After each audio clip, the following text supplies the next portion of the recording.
a Kezar to the glory days at the stick. From who's got it better than us to brick by brick. It's always the 49ers way, from off-season to game day. Yeah, we talk back. It's the 49ers Cutback.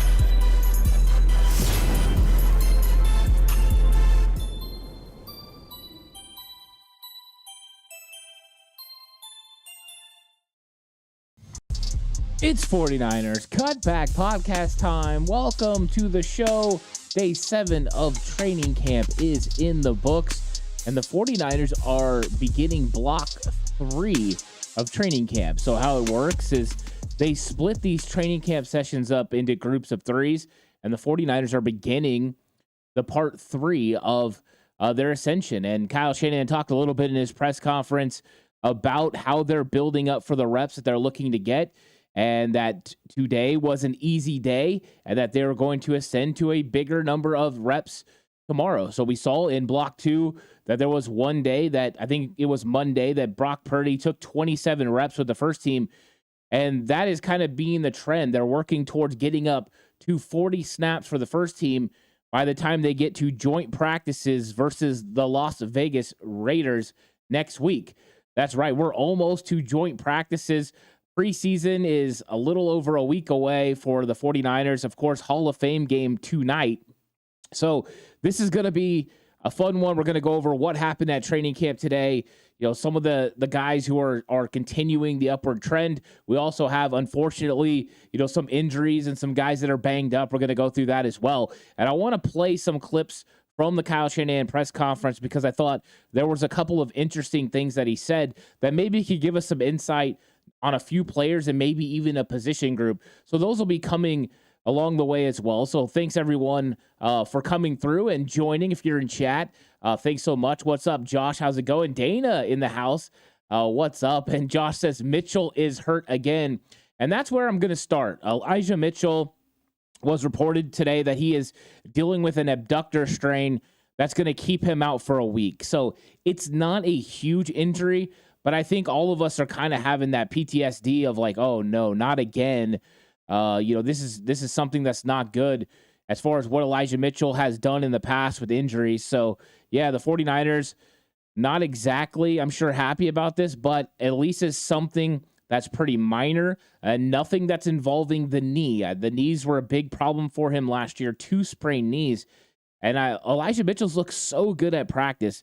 I just don't want him to be injured. I want him to be healthy for week 1 of the regular season. So if they need to scale him back a little bit, I hope they do, but they're going to be cautious, of course. And I'm hoping that this is just a small little setback that's not going to be something that's going to predict his future of the season where he's going to have more injuries. Because even though I love Jordan Mason, Elijah Mitchell has a little bit of a different aspect to his game than Jordan Mason has. And I want the 49ers to be able to have Christian McCaffrey, Elijah Mitchell, and Jordan Mason because each one of them are entirely unique and add something particular to the offense. And I want them to be able to have that on the field. And I'm sure Kyle Shanahan does as well. So abductor strain for Elijah Mitchell. The good news is Jalen Moore, who went down at practice on Tuesday with the left knee, walked gingerly over to the cart and got on the cart. The good news was it's being reported that it's a bone bruise, according to Kyle Shanahan. So they're very optimistic. They said he's day-to-day. When it's a big guy like this and you have a bone bruise, you can expect him to probably be out a couple of days. So I would expect Jalen Moore to come back sometime. Probably if the 49ers are really careful with him, it'll probably be Monday for Dwight Clark Day or even, just bringing him back for the Raiders. I don't think they need to rush him back. He was playing really well. So make sure this guy's healthy, and that way he can continue on the upward trend that he had because the 49ers offensive line had to feel really good with Jalen Moore. In fact, if you watched my video that I had come out yesterday, it was all about stock up 49ers, and Jalen Moore was on that list. I felt that he's just had very good, consistent days at left tackle. Is it perfect? No. But when you've seen how Jalen Moore has progressed and continued to get better and hone his craft, I like the ascension that he's had. So Really excited about Jalen Moore. Glad this wasn't a season-ending thing or something that was going to end up putting him on PUP or making him unavailable for the beginning of the year. So that's good news for Jalen Moore. His draft mate, taken in the second round, Aaron Banks, is dealing with a concussion. So he's in concussion protocol and missing practice. So the 49ers having some injuries along the offensive line, usually the way it goes, right? We're talking about guys that were missing practice along the defensive line with Austin Bryant, Robert Beal, Kalia Davis. And now here we are talking about the other side of the ball. Usually hits position groups in waves, and it's taking on the 49ers front seven. But what do you expect when you have, trenches and offensive and defensive linemen that really get after it? I think that's part of it. And John Feliciano, the other guard, who's the main backup, you can add him to the list. They said he had a shoulder strain, but Kyle Shanahan did say he almost went today, and he will probably go tomorrow because he's day-to-day. So I think that is good news. The 49ers also had so many vets that missed practice. With it being an easy day, I think it was a good idea for Kyle Shanahan to have them miss. So that way those veterans get 2 days off, yesterday and today, and then they'll practice for 2, and then they'll have Sunday off, then they'll practice on Monday. And I think it'll put them in a direct relationship to where they want to be when they're going to be playing the Raiders for those joint practices, because it's all about ramping up for that, but taking advantage of these guys missing practice. That meant Trent Williams, which this has been something he's done the entire training camp session since they've been back. Christian McCaffrey, same thing. George Kittle has missed a lot of team as well. Dre Greenlaw, this was his first vet day, but Kyle Shanahan did say it was a vet day. And then Tayshaun Gibson was another guy who was notably missing. And I think the 49ers, this is smart of them to go ahead and rest these guys and make sure that they're going to be healthy when time comes. So I think I'm good with that overall. And, I'm going to go through and I'll kind of look at some of these comments and comment along the way. But I do have a script that I'm going to kind of stick to. And Josh is already hitting on some of them. But Lou says, hi, Ant. Matt Mayoko talked up Ambry Thomas, but everybody else is not that impressed. What is your take so far? So my thought on Ambry Thomas is, 2021, I think we were all pleasantly surprised with who Ambry was. And I thought 2022 was a letdown. He didn't look the same. He looked thinner. He looked less physical. He looked less confident. And I think that in 2023 so far in training camp, I trend more towards what Matt Mayoko is saying. I'm not so much talking him up, but I think there's an improvement from 2022 to 2023. Is there that development to where you can expect him to go out there and start over Deommodore Lenoir? No. Is he still potentially fourth cornerback on the depth chart? Yes. I think right now, if you're leaving out, I'm talking outside corners, because if you're bringing up, guys that are playing corner in the nickel, then it's going to be even longer list. But I think he's the fourth outside corner. I think Sam Womack is third. But overall, I think Ambry Thomas is having a good, solid training camp. I definitely don't think he's a guy, that we should hate on. Does he get beat sometimes by guys like Brandon Ayuk? Yes. I mean, Brandon Ayuk is special right now. So I wouldn't take any stock in anyone talking about, Ayuk's always cooking Ambry Thomas. Ayuk's cooking everyone. That's just the way it is. He's like a chef on that field as a wide receiver. It's been really ridiculous. So, yeah, he's special. And so I think Ambry Thomas has improved. He worked on his body. He worked on his skill set. He seems very, linked into what he's supposed to do. So I'm excited about him. And what's up, Donald J. Ellie? How you all doing? I'm glad you are here in chat. So it's one of those things where I'm definitely happy with his progress right now. And I think we're looking at guys, who are making progress at several positions and doing a good job. And I did see a couple of good comments here. And one of those was, Lou says Burford is not impressing the pundits either. What's your take? I don't know what the pundits always watch. I think Spencer Burford's been doing just fine. I've watched, him and team do a lot of good things, but I want you to think about Spencer Burford, who he goes against in practice. So your choices are Eric Armstead, who is one of the better tackles in the league, Javon Hargrave, who's even better than Eric Armstead as far as stats and everything. He's great. Or a rekindled Javon Kinlaw. Like, those are the guys you get to choose to go against.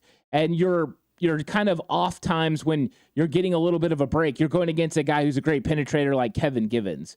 It's not easy sledding if you're an interior offensive lineman for the 49ers.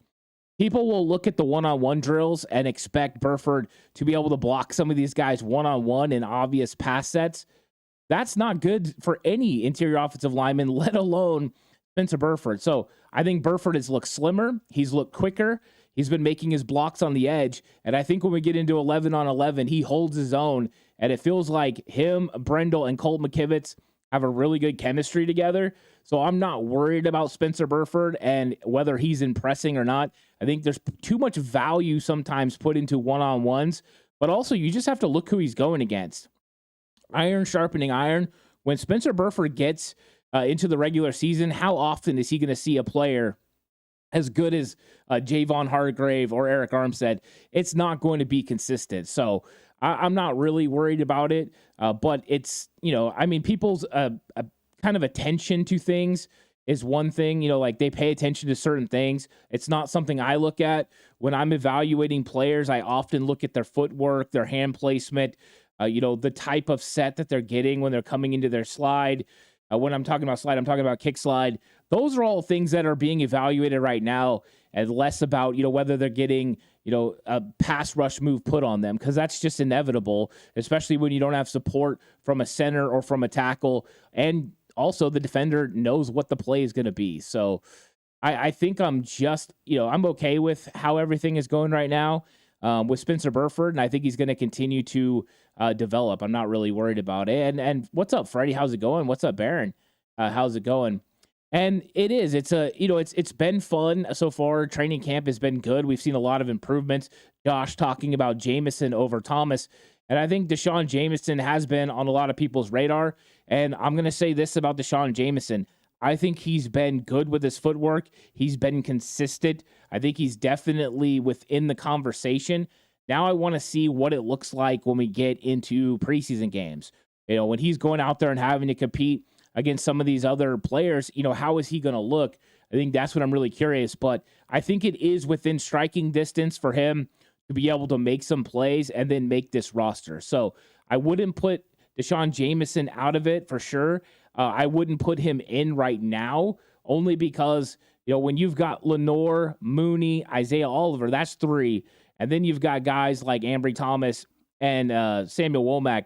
Depending on how many corners you keep, it's going to be interesting. Not to mention, you do have Terrell Luter Jr. that'll be coming back pretty soon. He's been working out on the side field, usually before practice. So there's going to be some decisions that need to be made, and we'll see if they make them. Now, as far as the offensive line goes, because we had Feliciano out and we had Aaron Banks out, we got a good look at Nick Zakelj and Jason Poe. They were splitting reps at left guard. And so what you're starting to see is some of these young guys getting opportunities. It's often mixed results, but what do we talk about? That's how these guys are going to get better, going against the bigger, better talent. And poor Nick Zakelj, when he goes against Javon Kinlaw, Zakel's not small. He's 6'6". He's well over 300 pounds. But throughout training camp, we've seen Zakelj work and battle to go against Kinlaw. Early on, Kinlaw would just drive him back and blow him up, and he couldn't anchor. He's done better in some recent snaps against Kinlaw, but that is a tough matchup for Zakelj for sure. And so I think that it's going to be good work, and I do think that there's an actual battle between Nick Zakelj and Jason Poe. I think the 49ers came into the season because of Zakel's versatility to play center and guard, thinking that Zakelj and Feliciano were going to be the interior offensive lineman subs. And I think now Jason Poe has played good enough to make it a conversation. We'll see, though, because the 49ers valued Zakelj enough last year to keep him on the active 53-man roster while putting Jason Poe on the practice squad. So I think that's something to consider as well. Now, along with this, at left tackle, Leroy Watson got first-team reps because of the injury to Jalen Moore and Trent Williams having the vet day. So Watson's getting some real work. And to be honest, Watson's had a pretty good camp. The development going from playing tight end at UTSA to playing left tackle in the NFL, I think is going pretty well. Do I see a guy that is a smooth criminal, like Trent Williams? No, I don't. Do I see a guy who's getting better and better every single day? Yes. I think if we look at this year kind of more like Leroy Watson's rookie season and have those sorts of expectations for him, I think that puts us in a better category of where he's at, because he's definitely learning the position still, but progressing at a pretty nice rate. So I like Leroy Watson. I don't know if he's ultimately going to make this team. I think Jalen Moore has definitely been outplaying him. And with the fact Matt Pryor didn't go from right tackle to left tackle with the injury to Jalen Moore, it appears that Chris Foerster is continuing the model that he started setting up over the last couple of years. Instead of having a swing tackle that would play both right and left, he gets guys that are more side specific, so they can just hone in on their skills. So it appears Pryor is right tackle backup, and then Jalen Moore is left tackle backup, and in this case, Leroy Watson. So I'm excited to watch Leroy Watson during the preseason again. I want to see him playing against these Raiders edge rushers. Of course, most of it will probably be the backups, but I think it's something interesting that we're going to be able to watch because this offensive line is still taking shape, even though I think the 49ers came into camp with a pretty good idea who they were going to keep. And if Chris Foerster continues this model, it looks like the 49ers are going to keep 9 offensive linemen, because they'll keep the 2 interior guys, Nick Zakelj and John Feliciano, and then the 2 tackles, Matt Pryor and Jalen Moore. So that way they don't have to worry about a guy flipping back and forth, which means who's going to be on the practice squad? Is it going to be Leroy Watson? Is it going to be Jason Poe again? I think those are some question marks that we're going to have to see within this 49ers offensive line. But I like where Chris Foerster continues to work and develop these guys along that offensive line. And so I think we're 18, almost 18 minutes in, and we haven't even talked about quarterbacks, which I'm sure we'll get to in a second. But I wanted to see what everyone was kind of saying. Josh is saying, does Kyle stash Luter on the pup this year? I think that was one of the first things that I saw. Thought, I'm sorry, guys, I'm having a little bit of a technical thing. I don't know if it's still going on or whatever, but I thought for a second, that was a possibility, that they were just going to stash Darrell Luter Jr. But I think now that, we're getting to this point, I don't think that's the case. So potentially we'll see what happens with Darrell Luter Jr., but I don't think they're stashing him there. I think they're going to go ahead and bring him back at some point, but I wouldn't put it past Kyle Shanahan to do that, because you got to keep these really good, talented players. And I think sometimes that's, how you do it. Derek says, how is Ronnie Bell doing? Ronnie Bell is doing a good job. I haven't seen him, step up beyond and be crazy good, but I think he's done a very solid job for the 49ers. And I think that he's in the running right now. They have, some really solid guys, but overall, he's just got to continue to develop, and we'll see if opportunities come his way.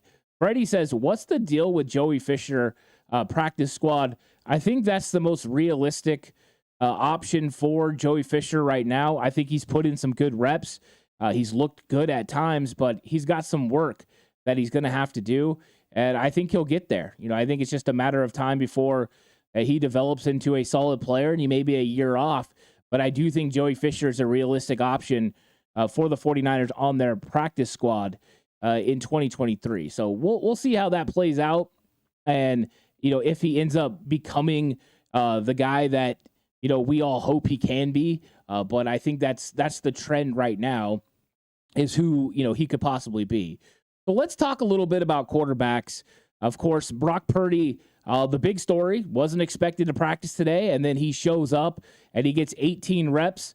Tomorrow will probably be vastly more, and then he'll have an off day on Saturday. But Brock Purdy ends up going 7 of 11, which is whatever, right? But it's more about the reps. He had 18. Trey Lance had 13 reps during the day, and he was 5 of 8.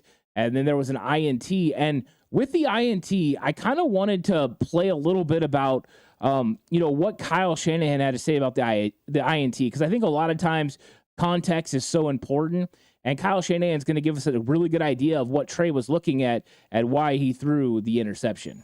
Just tried to throw it over the hooker, and the hooker got under it.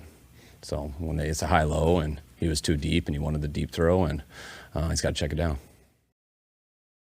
It's just real simple, right? I mean, the guy, was coming underneath, and Trey tried to get it over the top, but he sagged a little bit far. Trey should have went underneath with the football, but he took a shot trying to get there, and it just didn't work out for him, and I think that sometimes happens. That's why these practice ones are good learning experiences. So with that, I'm kind of okay with interceptions happening. I've seen Brock throw interceptions. I've seen Trey throw interceptions. I've seen Sam Darnold throw near interceptions. To me, this is just something that the players are learning through. You're getting these reps. You're learning what you can get away with, what throws you can make, what wide receivers can do what. And I think you take chances. And I think Kyle Shanahan encourages them to take chances with their throws as long as it's the right read. I think in this category, Kyle believes that it wasn't the right read. So he's going to have to continuing to work on it. But overall, I think, we got 3 solid quarterbacks, and it's nice to hear that these guys are going to continue their development. So far, I've thought Brock Purdy has continued to get better every single day. I feel like Trey Lance has been very consistent, and he stacked good reps. And this is the most confident I've seen him in the 49ers uniform. And then I think Sam Darnold, who had another really good day, just continues to be consistent. He did have a bad day on Tuesday, but he bounced right back, 6 of 8, 14 reps. So him and Trey Lance are almost equaling on reps. And then what pleased a lot of people was Brandon Allen didn't get any reps. And I think somewhat this is a kind of a trend. They were working Brandon Allen. They had to have him ready for preseason. They had to make sure Brock was going to keep moving along his trajectory. And then what they're going to do is probably days that Brock isn't available, Brandon Allen will get some of those reps. So I think we're going to see Allen's reps start to kind of slow up over the next couple weeks. And I did see comment come in here about Tay Martin's. Josh said, Tay Martin making the 53. I don't think that Tay Martin is going to make the 53-man roster. As much as I like his hustle and the way he's looked, he has made some catches. I think it's going to be really difficult for the 49ers to keep all the wide receivers that have been showing up and showing out for them. Because I don't think it's even a question about the top guys for the 49ers. I don't. I think the top guys for the 49ers have proven themselves consistently, those top 4 guys, and I include Ray-Ray McCloud in that with Jawan Jennings, Debo, and Brandon Ayuk. And then I think after that, we've seen some really good things from Danny Gray. We've seen some very good things from Chris Conley. We've seen Ronnie Bell making some plays. So to me, I think that, consistently, there's just, I don't know if there's an opportunity for Tay Martin, but I do think he has showed enough for sure to be on the practice squad, and he is proving to be a real special teams player that can help the football team. So I think that it's a possibility that we could get some of that from Tay Martin here in the next, little bit of time, that we get like another push. But overall, I mean, this wide receiver room is stacked, and I think it's good news for the 49ers because we've had some young players, that have been able to really help the football team.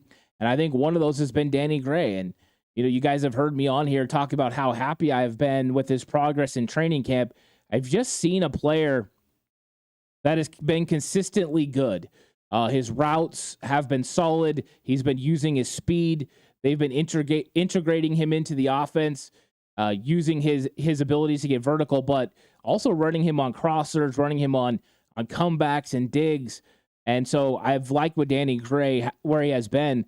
And, they asked Kyle Shanahan about Danny Gray, and I'm going to play this video clip about what Kyle Shanahan said about Danny Gray's training camp so far. I think he's having a real good camp. He put the work in phase 1, 2, and 3. Was able to get through OTAs, working hard and not having an injury. And he obviously spent the 40 days away well because he's catching the ball well. He's in real good shape. And he's been out there very consistently, and the ball came his way a little more today. I mean, he just likes where Danny Gray's at. Danny Gray did a really good job of working himself and doing, everything that he could do during the offseason. And, there was a really good article that came out, I believe it was in the San Francisco Chronicle, that came out today. And, they're talking about how Danny Gray took things in his life like hanging out and doing things with his friends and kind of put those things on the back burner and replaced them with football. And I thought it was a really nice way to kind of address what Danny Gray is doing to put himself in a better situation, for this 49ers football team. So I've been excited about Danny Gray from everything I saw out at training camp.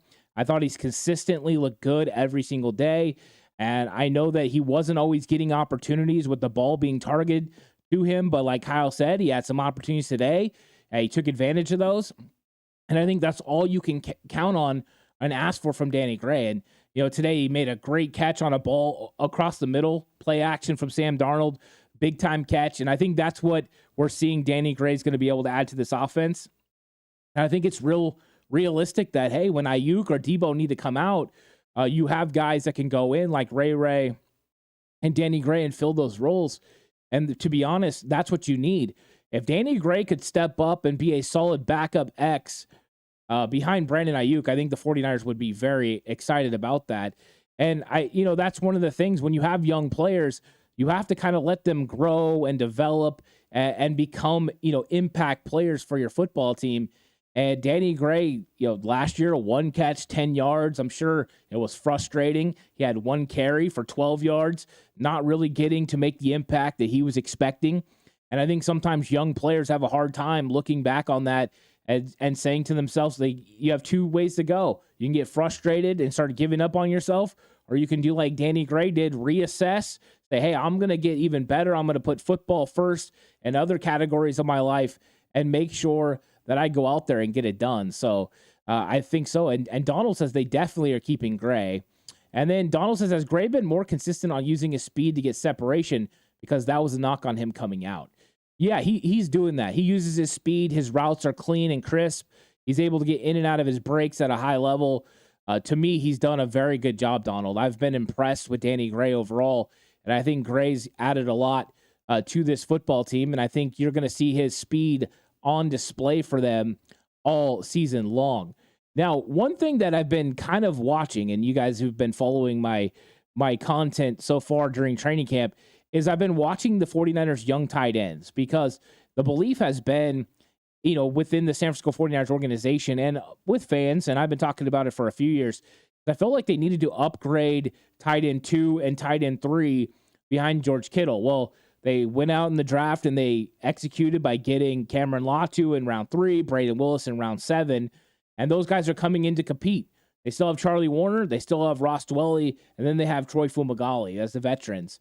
So you have to overtake them as a young rookie, and it's very difficult to translate to playing tight end in the NFL.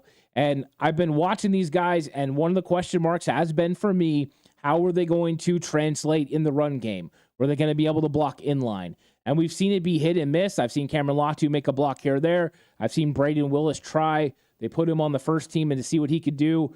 But both of them are working in the run game. And I thought Kyle Shanahan had some really great comments. This was some great questions from the reporter, which you'll hear. But he's talking Cameron Latu. He's talking Braden Willis and how they're doing at 49ers training camp and kind of how they're transitioning from college to the NFL. I think it's hard. Everyone knows George, and then when you look at Charlie and Dwelley, they're as consistent in what they do, and they've been here for so long.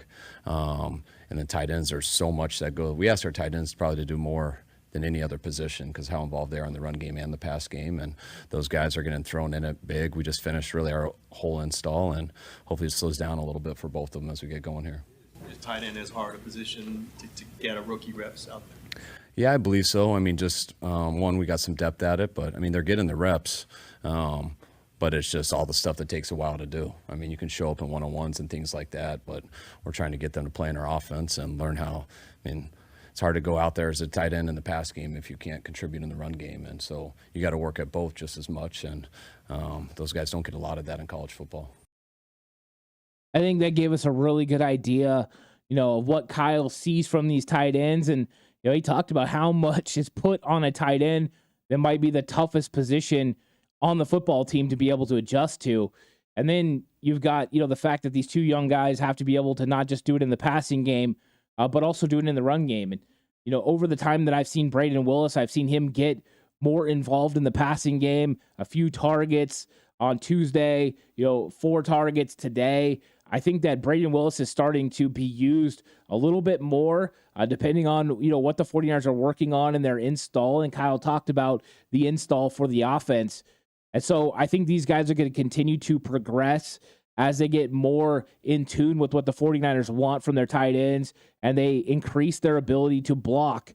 Because when it comes down to it, 49ers tight ends have to be able to block, not just catch the football. So Latu and Braden Willis have a lot of work to do. And like he said, they have veterans that already know how to do this thing. Charlie Warner, Ross Dwelly, they do such a great job. So I think the 49ers are happy with the rookies, but they know there's a long way to go. The good news is for those rookies is we're only a couple weeks into camp. So you have plenty of time to continue to develop. And let's see what happens when we get into these preseason games and see how these guys start operating within this 49ers offense. And maybe they'll start showing up and showing out, not just blocking, but also being able to catch the football as well. And Donald says, which tight end rookie looks most likely to overtake the vets?